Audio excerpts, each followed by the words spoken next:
Winning cures everything. Now for your hosts, Gary and Chris.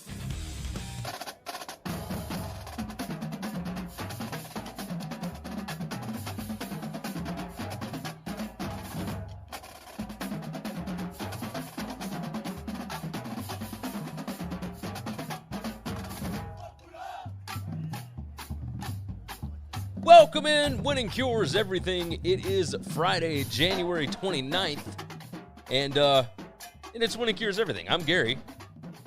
And I'm Chris.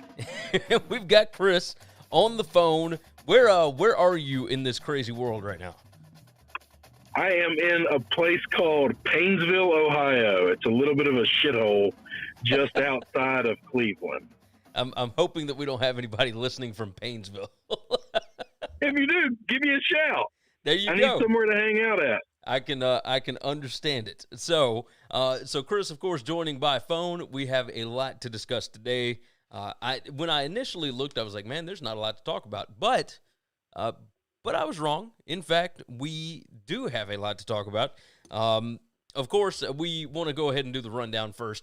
WinningCuresEverything.com is the website. That's you can find everything you need to know over there. That's the easiest place to get it. Everywhere that you need to follow us, all the different shows, any articles and whatnot that we post up, you can find over there. Your college football gambling content, you can find over at sbrpicks.com/NCAAF.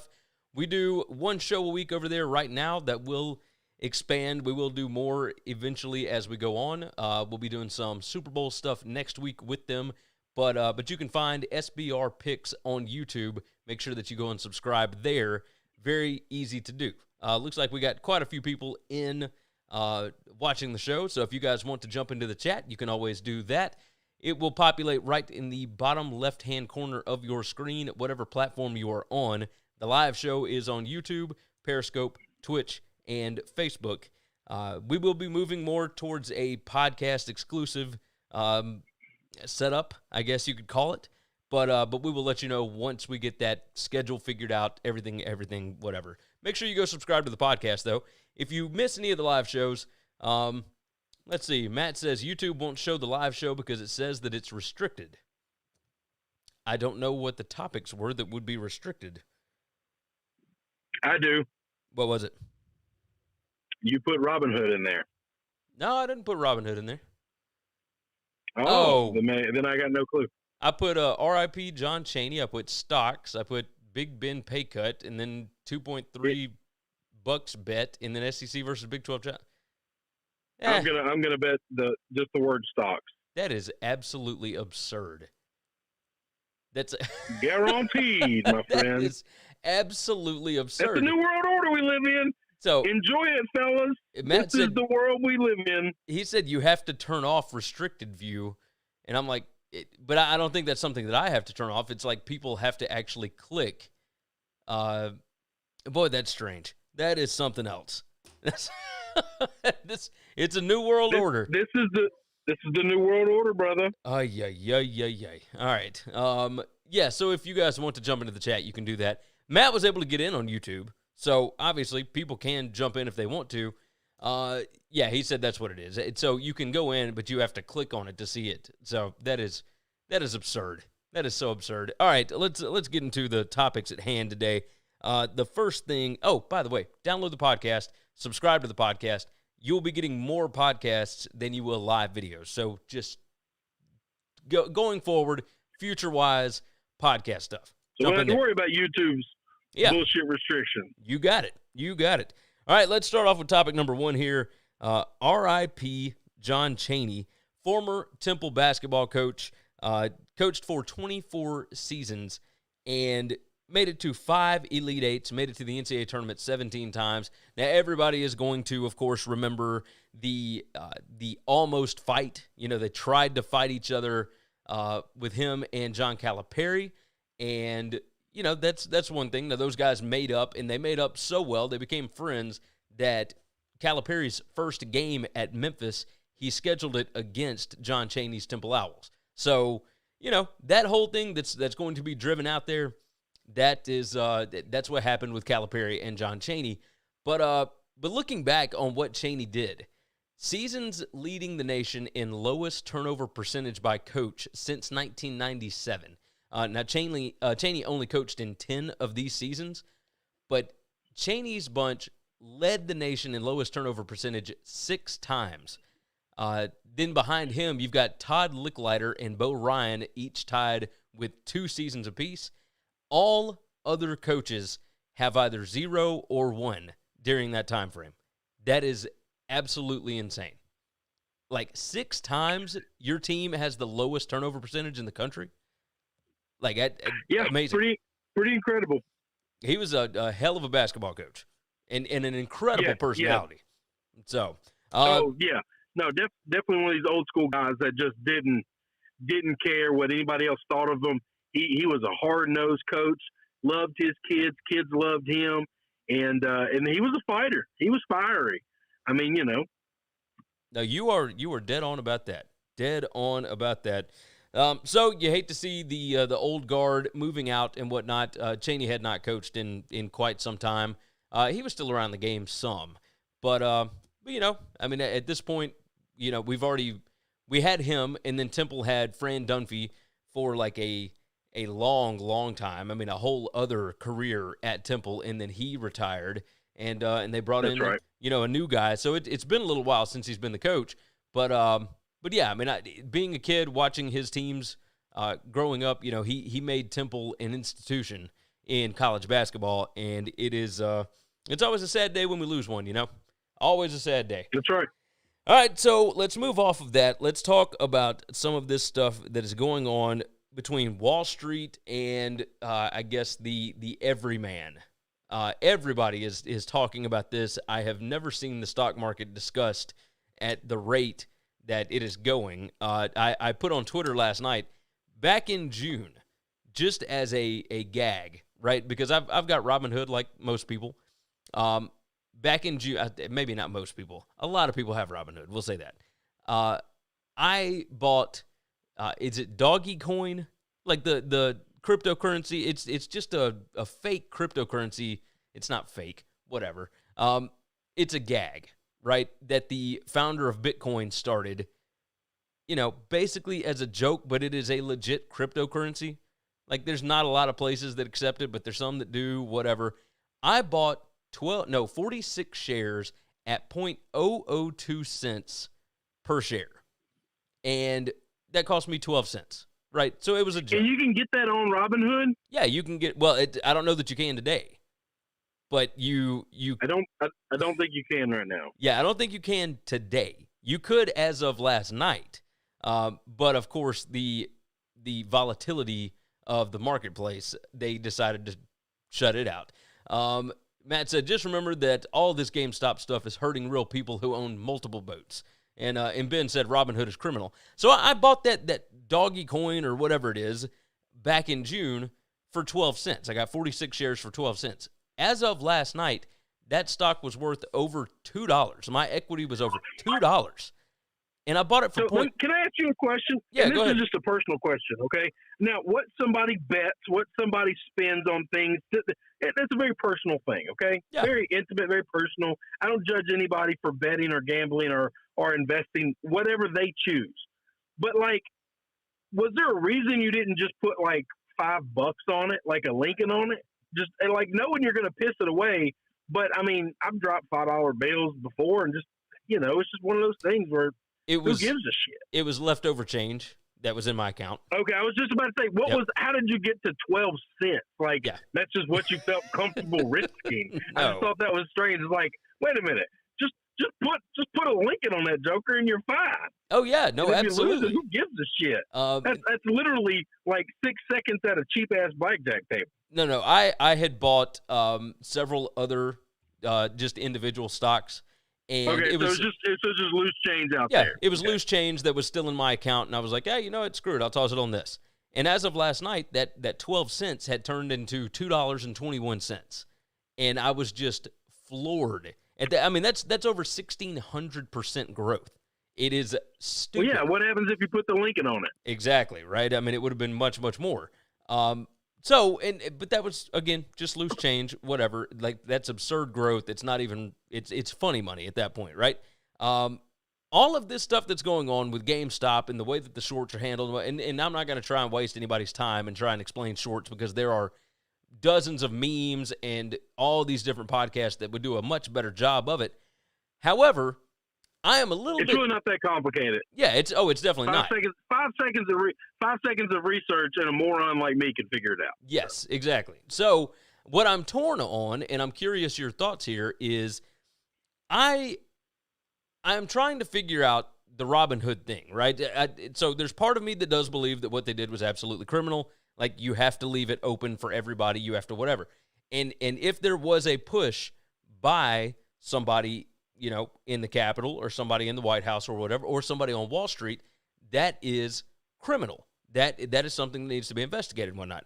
However, if it's Robin Hood that is trying to, I'm not going to say save, but, because I think they do have some limits on stuff anyway, so that people that don't know what they're doing don't just toss their money in and think they're going to get a, fast payout. I'm curious if they were saving people from themselves, people that didn't know what they were actually doing. And so but those limits are in the several thousands. Right. So that's what I'm curious about. Stopping somebody from buying one share, it is not their responsibility at all. It's 100% not their responsibility at all. All right. So tell me your thoughts on this, because this is crazy stuff that's going on. I've got thoughts. My basic thought is the same thought as every little guy out there is we live in a system. Listen, and I will tell you, the best place, the absolute, see if I can find this real quick. The best place, there's a comedian named Dave Smith, okay, who is listen, I don't know your politics, whatever. He's a hardcore libertarian. But the best way that I've heard, I've listened to 19 podcasts while driving this damn drive today, and all of them addressed it. This is the best guy that I heard explain it the clearest. I'll give you the dummy version of that, but his podcast is called Part of the Problem. Today's episode is only on this, and it breaks it down pretty simple. So, anyway, at the end of it is, my opinion on Robin Hood is what they're doing is they made a deal with the Fat Cat Wall Street guys, and we need to understand the first thing that we all, as the everyman, needs to understand: the system is set up against you. Okay, if you believe in our crony capitalistic system, then you've just been fooled. All right. I know that I get made fun of for being a cynic and just an untrusting bastard all the time. But I'm telling you that all of the rules are set up for them, the big Wall Street guys, to manipulate the market constantly. Nobody cares. For them to make fortunes, nobody cares. When we had the CARES Act, the quote-unquote CARES Act that just went through, that's the largest transfer of wealth in the history of our country. And it all went to Fat Cat Wall Street, and we all as Americans, as normal citizens, got a taste. If you're an adult tax-paying person, you got $1,200. And if you were a child, you got like $500. Okay. Hey, by the way, but let me interrupt you right quick, because this ties in with it. Ben jumped in on Twitch. He said, this sounds like the group of five. You can play the game, you just can't win. You just can't win. Hell yes. That is a great analogy, by the way, is we allow you to play the game. We just want to let you win. So what this is them winning. The little guy finally coming together and winning. Now, let me tell you, and this was an original thought of Dave's. I completely agree with it, though. Okay, from the years of listening to us get a little political here, I am not an extremist left, not a super progressive. I am not an extremist right. I'm not super conservative. I am a moderate. I am a risk taker by nature, and I want to challenge the establishment at all times. And it doesn't matter who's in charge of the establishment. Whoever the gatekeeper is, I'm always going to be a thorn in your side because I don't trust gatekeepers. Okay. Yeah. Now, this is an argument against the progressive side. We have lived in a world in which my 38 years on this earth, I have seen the leftists, the Democrats, fight against quote unquote Fat Cat Wall Street, the rich not paying their fair share, and trying to make that trickle down to the little guy, to the everyman, okay? And they've done it with taxes, and they've done it with laws and restrictions. And every time, all that happens is Wall Street gets bigger, Wall Street gets richer, and the little guy gets poorer and poorer and poorer. They did this originally. Dave Smith goes into super detail on this, but they did this originally with the income tax, which means everybody's going to pay into it, but the super rich are going to pay so much more, and therefore they're going to help the poor people. Well, really, we live in a world where the super rich have a million loopholes and high-priced tax attorneys to where they don't pay anything, and the poor people and the middle-class people pay for everything, and that separates the divide. So all these rules and restrictions that the leftists have put into place for my 38 years in life haven't beaten Wall Street once. But you know what did? A group of everymen, a group of regular folks that said, we're not going to take it. And they took a capitalistic view, a fundamental view of supply and demand, and they said, we're going to manipulate this market. They did it. They absolutely did it. And now we brought Wall Street to its knees for the first time ever. Real truth, not crony capitalism, which is what the right gives you, and not crony capitalism, which is what the left gives you, not all that bullshit fakeness, but real true capitalism of a group of people saying, we are going to overrun this market with demand, that we are going to jack up the supply, and anybody who bet against it is going to be crippled. And it has. It brought them to their knees to a point to where Robin Hood, who was started so the everyman could try their lot in life, take a little bit of savings, take a little bit of risk, try to make some money off of this deal, and just like the fat cats on Wall Street, try to get their piece of the pie. But now, well, we've taken too much, and so now you've got to get out. I'm telling you, if I had any clue on how to do any of this shit, it's somebody out there in Silicon Valley immediately needs to break away from Robinhood or start a second version of Robinhood to compete against them. They would steal the market share. I'm talking in less than 30 days, that company would be $1 billion company. If Probably. they can just get up and running and get a product going, because Robinhood, they would become solvent. They would become nothing. They would have no one. Their only purpose for being here is for the little man. Wall Street doesn't need them. Wall Street doesn't want them. Okay? And now they've sided with Wall Street, a group of people who aren't your customer base and aren't going to use you. Well, I don't understand this. There are other versions out there. There's Webull, there's E-Trader, there's all these different things that do a lot of the same things that Robinhood does. I've been yesterday buying these stocks yesterday. Now I can't buy the Dogecoin, the E-Trade, but I've been a member of E-Trade for the last 5 years. And since I've, basically owned my own business and tried to make a little money on my own, and, I probably pissed away just as much as I made, but, neither here nor there. But like, it's one of those things where I've always used E-Trade.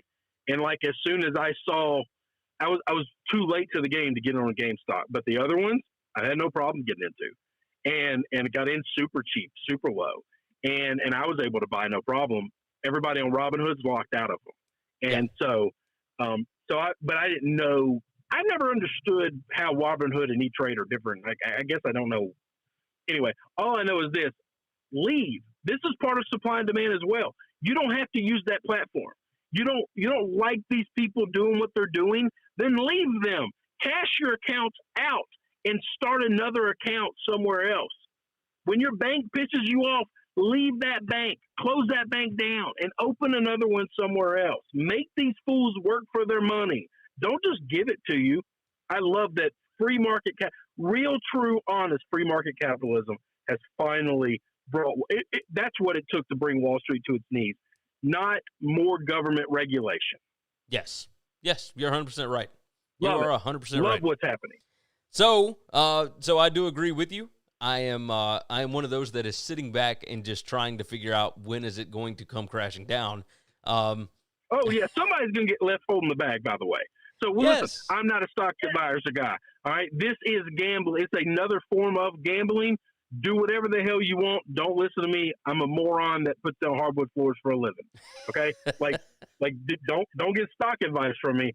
But I'm just telling you that what Robinhood did is criminal. I think they should be brought up on charges. They're not going to be. And they're not. And I'm going to tell you, these progressive left-leaning people aren't your friend. Today, Elizabeth Warren tweeted out that she's like doing whatever she can to help the markets like stop the manipulation of that we the people have done. So all these years, Wall Street manipulates the markets. Wall Street makes billions and billions of dollars, and you've never stopped them once. You've never stopped them, not one time. One time throughout the history of Wall Street, the people have manipulated to where a transfer of wealth came our way, and super progressive Miss Elizabeth Warren, who's supposed to be for the people, is going to be one of the gatekeepers to stop it. This is where I get pissed off, and this is where I call these people frauds. And now I know I'm going to have people on the left attacking me, and that's fine. It's just one of those things where I don't know what you're supposed to do, in this scenario. How am I supposed to read this? Ben jumped in on Twitch and said Chris could talk about this for an hour. And right before that, Matt said, can Chris repeat all of that? I had to step away for a minute and just caught the tail end. You can go back and download the podcast. Don't rewatch the video. Literally seconds after this thing is done. I'm talking less than 5 minutes. Gary has the podcast up. Yep. Hit that download button. You can fast forward through all the Gary's intros. Wait till I start yanging my yap, and then you can. Or better way, I'm telling you, Dave Smith, Part of the Problem. It's one of my favorite podcasts. He's super ultra libertarian. If you're not into all the political bullshit, you don't have to listen. Today's was only about Robinhood, not super libertarian down your throat policies. And he gives the best analogy I've ever heard in my life. I'm going to try to regurgitate it, learn it, so I can basically not rip it off. I'll always give him credit. It's his idea, but evangelize the way he explained it to the world. I can get down with that. Let's go ahead and move on. Let's talk some NFL right quick. Come on. A lot of talk about Ben Roethlisberger, and I am curious your thoughts. It looks like he is willing to take a pay cut to stay with the Steelers. The Steelers ownership said we can't go forward with Ben Roethlisberger at the current price. Like the way that we can't pay him $41 million that our dumbass offered him. Yeah, well, because the salary cap is going down this next year, right? So that's what No. This is that's what they said. Well, yeah, that's what they said. Is your ass ain't worth $41 million, and we were fools. Yes, very much so. So Ben has come back and said he is not he's okay with taking a pay cut because he wants to play another season with the Steelers. He wants to keep going with this. I don't know how to feel about it. I feel like the Steelers could get in on this quarterback sweepstakes this year because you've got a ton of rookies coming in. You've got a bunch of guys that are looking for new homes. They could get involved with this and really make some noise and set themselves up for the future. And yet, they are going to go back to the well with Big Ben again. What are your thoughts? I already know that you don't like Ben Roethlisberger, but I'm curious your thoughts on their thoughts here. I love this. Okay, being a Browns fan and being in the tank for Lamar and worshiping at the feet of Joseph Burrow, I love every part of this. Big Ben coming back at any price just makes my heart smile. Do you think next year he'll be able to throw the ball further than 7-8 yards? Do you think he's going to have a stronger arm next year? Yeah, that's fine. I'm not worried at all. I am interested to see how. Let me tell you this though: the NFL, the Players Association, in the NFL. Listen, it's not super easy to just take a pay cut. Okay, you sign that contract. At some point in time, you're going to owe him $41 million. The only thing I think they can do is try to amortize it out over longer years, but they're going to end up paying all that money. And this is not a thing where they can just kick it out 5 years or 3 years, and get it down to not 5, obviously, but like get it down because they really frown on that because contracts aren't always guaranteed in the NFL like other sports. They do a real good job on not letting people just manipulate their contract. the way Tom was always able to take pay cuts was extending it out and more money on the back end. So at some point in time, the Piper's going to come calling, just never really to the tune of $41 million. That makes sense. That makes sense. Now, in this situation, I am curious how this works. Yeah. Well, and so it makes me think if they are going to do this, that they will look for a quarterback in the draft, because you have to start getting ready at some point, because it sounds like this would be a 1-year thing. He's going to play for one more year. Like, that's what everybody talks like. So if that's the case. No, he's done. He's done. He doesn't need to play this year. He's got no gas left in him. They need to look for a quarterback to draft, but you don't have to do this. You could just tell him, we're not interested, thanks but no thanks, and go get your guy and start your guy next year. Yeah, and the dead cap hit would hurt. But it wouldn't hurt. Hang on, you're gonna have a quarterback on a rookie deal, so you're gonna have 1 year of dead cap of $23 million. Yep, and that's not that bad. So you're gonna have like $25 million tied up in a quarterback. Man, it's pretty cheap for the most part, and it's only over 1 year. And then after that, you got a quarterback on his rookie deal for 4 more years. That's not too shabby. That's not too shabby. I don't know why you have to. You're only having this conversation because you don't want to embarrass Ben by cutting him. That's it. But that means next year you're going to waste next season with Ben Roethlisberger being your starting quarterback, because you're not going to bring a rookie in and start the rookie over Ben. That Ben's not signing this deal and taking this pay cut to hold the pine. What is the Steelers' NFL draft position? Do you remember?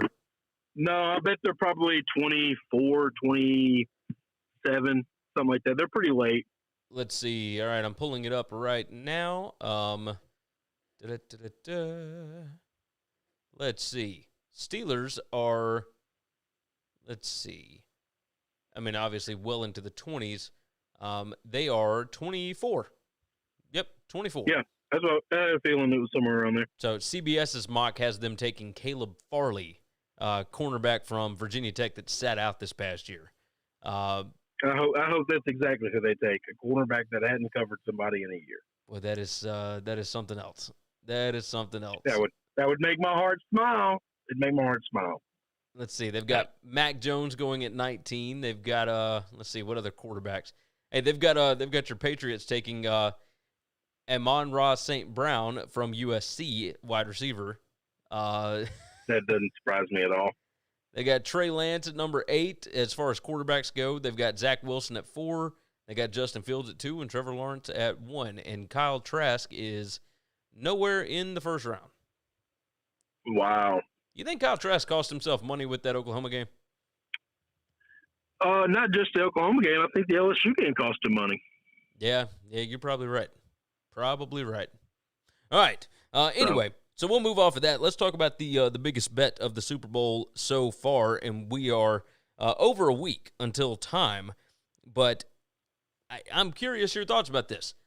$2.3 million bet put down on the Bucs plus 3.5 against the Chiefs. Is there anybody or any game or anything that you could think of that would make you put down $2.3 million on anything in sports? Well, I mean, if I had that kind of money, yeah. I mean, if I was a billionaire, sure, $2.3 million. Not that it would be a regular thing, but a Super Bowl bet, sure. Like, sure, but it's just funny money at that point, right? Well, yeah. I mean, you're talking. I mean, that guy loses that, he's going to be furious. He's going to be upset. He's going to be pissed. Oh, yeah. But at the same time, it is what it is. He's still going to be rich. Yeah, you just go out to take your shot. I couldn't imagine betting that much money against Patrick Mahomes, even if it is on Tom Brady, right? That doesn't seem like a smart way of spending $2.3 million to me. Yeah, but maybe I'm crazy. I mean, it's a gamble. I mean, at the end of the day, it's a gamble. Oh, but, absolutely. If they bet money line, I'd feel a little bit crazier about it. But you get over the field goal. The Chiefs have covered. That Bills game is the first game they've covered. 8 or 9 games. So yeah, it's been a long time. It has been a long time. Matt said, "I'll take my GameStop profits and bet on the game." Yeah, that's a lot of people probably, right? McKinnon said Kyle Trask is going to be a steal for somebody. And Damian jumps in. Hadn't heard from him in a bit, but he said, if that bet doesn't tell you that the NFL is rigged for Brady, I don't know what does. God. Why does everybody think that everything is rigged? Like, and I understand the conspiracy theories. I understand all that as far as Wall Street, and you see stuff like Robin Hood. I get it. But if there's no integrity. This can't be. There's no people. How many people would have to be paid off? How many people would have to be a part of the conspiracy theory? These sports books don't make that much damn money. Yeah, they really don't. It's the least profitable room in the casino. It doesn't make sense to me because you would have to pay off referees. You'd have to pay off coaches. You'd have to pay off all these players, commissioners. So all these coaches that get fired, okay, all these players that get their name ran through the muck, that are in on the tank, for all these years, have never said a word about it. They've never, not one person has ever been crushed by society, made fun of all this time, and then never said, you know what, I'm spilling the beans.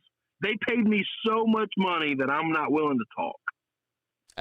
You'd have to pay an exorbitant amount of money. I mean, just absurd. Well, no, you're talking about thousands and thousands of people. Yeah. And some of these folks already make 20, 30 million a year. So why would they, how much you got to pay them to keep quiet? I mean, it's got to be a lot of money.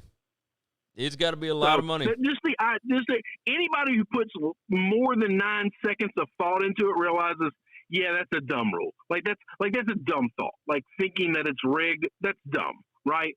But, you got to not be a complete moron. You got to be willing to open your eyes. Matt said, wasn't that the plot? You got to be good at basic math. Yeah, Matt said, wasn't that the plot of The Last Boy Scout? It's something similar. All right, let's close out with this. We're not going to keep everybody for too long today. The SEC versus Big 12 College Basketball Challenge is this weekend, and we've talked multiple times about the idea of doing this in football, taking two conferences, pairing them against each other, and just that way every season you've got a different non-conference matchup. You got something going on that could be interesting. I like the idea of it. We got some big games coming up tomorrow. We've got Alabama and Oklahoma. That's a top 25 matchup. You've got Texas Tech and LSU. That's going to be in Baton Rouge. That's a pretty big matchup. Florida and West Virginia, TCU and Missouri, Auburn, Baylor. Then you got Kansas and Tennessee, which is another top 25 matchup. You got Arkansas, Oklahoma State. That's going to be a lot of fun with Cade Cunningham and that bunch over in Stillwater. And then, of course, your late one is Iowa State and Mississippi State. I'm curious your thoughts. If we went row by row, like these look like really fun football matchups as well. So I'm curious what you think about this from a football standpoint. And then we are late January. Do you care anything about this college basketball non-conference matchup? No, I care nothing about the basketball. I love the idea of football. I'm here to tell you, all the Big 12 guys, get ready. Just get the talc out because I'm about to chap your ass, okay? It'd be a bloodbath. It'd be an absolute bloodbath. You talking about in football? You got one good matchup you got one good matchup would be like LSU to like TCU. That's the list right there, man. That's where it is. So it's Texas Tech and LSU, and I think in football LSU would wipe the floor with them. Alabama, Oklahoma. But I'm talking about like if you like took how these teams rank, like on average, not this year or last year or whatever, but like the last 5 years ranking in your conference, okay? Yeah. And you took best down, best on best, all the way across. Every game. We're not close. We're not close, guys. The Big 12 keeps beating the SEC in bowl games where the SEC team doesn't want to be there, and they get this. They get just a little bit of chub, and they get the dick flopping, and they think there's something hot. But then as soon as they play a team that actually cares or matters, like getting the doors blown off is an understatement of what happens. I mean, we've set records against them, Oh, yeah. No, I think you're right. I mean, we're looking is at. there? Let me ask you this honest question: in football, middling 5-5 Ole Miss, I think would be a favorite against everybody but Texas or Oklahoma, and I would bet Ole Miss money line in both those games. Yeah, I think I'd probably agree with that. Think about how Ole Miss played Alabama. You don't think they could hang with Oklahoma? Oh, I think they absolutely could. You don't think they could hang with Texas? Absolutely. That's 5-5, middling ass. And guess what? That's the worst Ole Miss team we're going to see under Lane Kiffin. That's the least amount of talent that team's going to have under the Lane Kiffin era. I mean, there could be some really interesting matchups. Oklahoma State, Arkansas could be a lot of fun in football. That'd be amazing. In the years to come. That would be a fantastic game. That would be a fantastic game. Baylor and football. Auburn. That would be fantastic. And hang on, you got that's a coaching game too. Yep. You got the mullet against Sam, dude. That's two personalities that are not afraid of a microphone. So TCU and Missouri, of course, both used to be in the Big 12. I think that could be very interesting between Eli Drinkwitz. I think football-wise, that's boring. I don't know. Yeah, I mean, yes. Obviously, there's more high-profile matchups. Like when it went to football, I picked LSU against TCU. They're both, when they're hot, they can be one of the best teams in the conference. When they're not, they're never going to be bottom of the conference, but they're going to be pretty close, And so I just think I love that coach. I would like to measure myself against TCU, being the LSU guy. I think that would be a fun game, and I think it'd be close. I do not think bloodbath. So, I mean, we'll see. Like, obviously, LSU has significantly more talent than TCU. So it could be a bloodbath. TCU has that problem against everybody they play. How many times they beat Texas with significantly more talent? You're right. And we all know that Texas, of course, has different issues. But LSU wasn't great this past year with a lot of talent. So no, we're not. No, we're not above getting beat by a team like that. I think it'd be close. But you might be right. Give TCU too much respect. But I'm biased though. I love TCU. That's a coach that in Patterson that I believe and I just trust can kind of keep things together. How long do you think he's a lifer there, or does TCU eventually get tired of what they're dealing with right now? Well, I don't think TCU would ever get rid of him. I think the fact that he's gotten them to the places he's gotten them. I mean, he got a Sugar Bowl win with them, right? A Peach Bowl win. Peach Bowl. It was a Peach Bowl win. I mean, that's been 6 years ago. Yeah, but that's been 6 years. Hell, dude, we talking about? They built a statue to guys like that at TCU. Well, what are you talking about? Before him, they were winning national championships? No, I mean, they weren't. But, yeah, I get the point. Okay. I think he's there as long as he wants to be there. His name has come up for bigger jobs in the past. It always gets shot down. I don't know if other teams move on quickly from him, or does he just want to be there? And because it's private school, and you're talking Texas, rich-ass Texas oil money, nobody really knows what he makes. Like, we can kind of read the tea leaves, and we've seen reporting on private school earnings and stuff, but you don't know what them boosters are paying him. I mean, same thing with Notre Dame coaching Brian Kelly. Like, on paper, Brian Kelly makes $1.5 million a year. Yep. But we know that ain't right. No. You're 100% right. On paper. So, I would tell you this. I would like to work for a private school because I don't want people knowing my business. No, you're right about that. Matt Mainly said the IRS, by the way. Matt jumped in on YouTube. It said, like, didn't he say something in a meeting this past year and people called to get rid of him, talking about Patterson? I think there was something that went on. I don't remember. It went away very quickly. Like, there was a. Hopefully, it wasn't like racist or something, right? I love Gary. I'd be very upset if he had a problem, but I don't remember that. I think it was, but other players like debunked it very quickly. So, and that's why it just kind of disappeared. Maybe it was reported that he said something, but yeah, but other people say he didn't. I don't know. So if your players stand up for you, that says a lot. Yep. So. No, you're right about that. Texas and Kentucky was canceled due to COVID-19 concerns in Lexington. There's 9 games. You figure SEC wins more than they lose, or is this the Big 12s this year? I have, Gary. I've watched. I have watched zero. That's not true. I've watched a couple of LSU games, but that's the list. I mean, that's the list, man. I am going to go with the SEC winning 5 of these games and the Big 10 or Big 12 winning 4 of them. That is my thought process. So I want to ask your question on what's going on in Kentucky while we've got 5 seconds to talk about this. Okay. Do you think there's any world in which Cal gets sick of what's going on in Kentucky and decides to move on? Yes. It is entirely Do you possible. think there's a world in which Kentucky is sick of him and they choose to move on? Or do they just not have the money to do that? Kentucky will never have the money that it takes to fire John Calipari. All right. That will never happen. Question behind that. Go ahead. So let's say Cal leaves, okay? Okay. Let's say LSU has to fire what's his ass, Will. We'll wait. And they say, Cal, come on down to Baton Rouge. And Cal says, I like gumbo, let's go. And him and Coach O are buddying it up down there. All right, let's say that happens.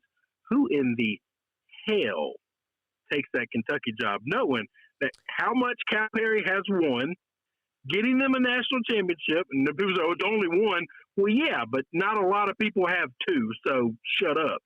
And think, if he wasn't good enough to make you happy, I'm going to take that job.